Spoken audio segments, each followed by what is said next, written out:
Brown, in part of your testimony, you talked about fee structure being standard across the agency. I'd like to examine that a bit and also ask about among agencies. I had a problem last year where a nonprofit, Cycle Oregon, was charged, or BLM wanted to charge them $25,000 to use 80 miles of old paved logging road, and their combined fees for the use of over 400 miles of Forest Service, county, and state roads was $1,000. So I find an extraordinary disparity between agencies. I'd like to know if any of you have experienced that and whether you think we should standardize this process across agencies.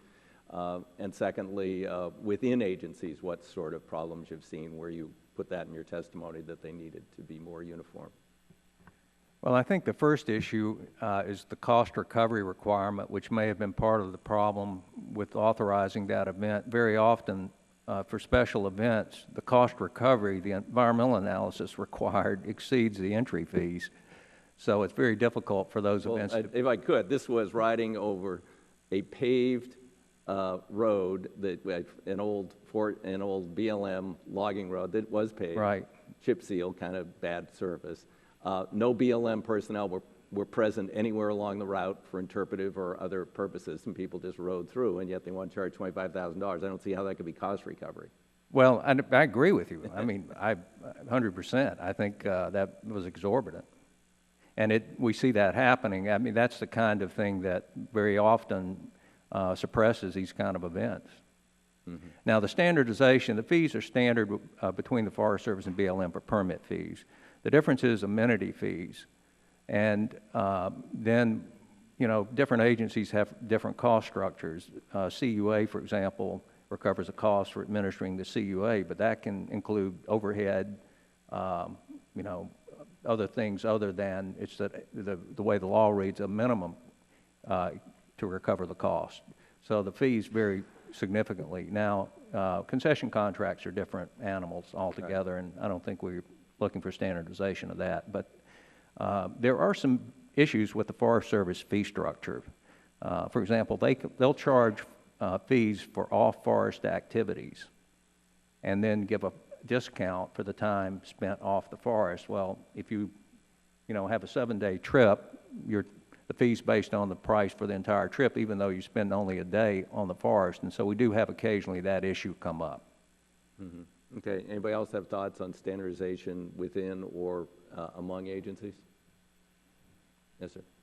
A couple of things. We pay anywhere from 3% to 18%, depending on the resource and the agency. So there's a huge disparity that way. But most recently, we've been trying to get a little bit of money, and I mean just a little bit, to help improve a takeout ramp in Lake Mead National Recreation Area because it's unusable currently for our cataract river trips.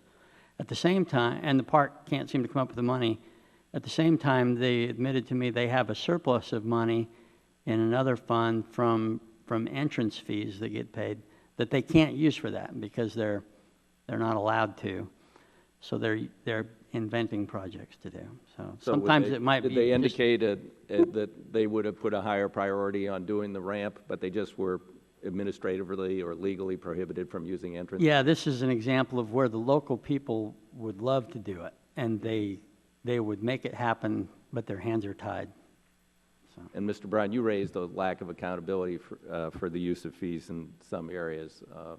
Anybody else experienced that kind of problem where you think that the fees did not go back into the resource?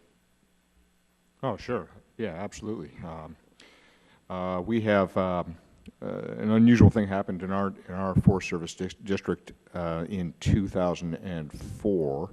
We run a four-wheel drive Jeep-style touring company in the high country above Telluride, and our Forest Service district claimed jurisdiction over the county road system that passes through some Forest Service lands and some of the old mining company lands above Telluride. Now, whether they're right or wrong in doing that, we expected some good and some bad to come from that.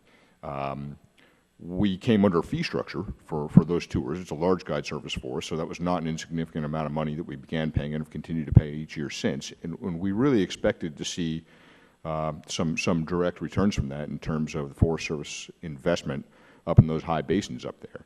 And I'll tell you honestly, I know technically they've done more than this, but the most concrete thing that's come from that whole process and from those funds has been the installation of an outhouse for 3 months a year in Savage Basin at 12,000 feet above Telluride. And from what I can tell, that's what we've gotten out of our $45,000. Okay. Thank you, Mr. Chairman. Thank you very much. Mr. Labrador, do you have questions?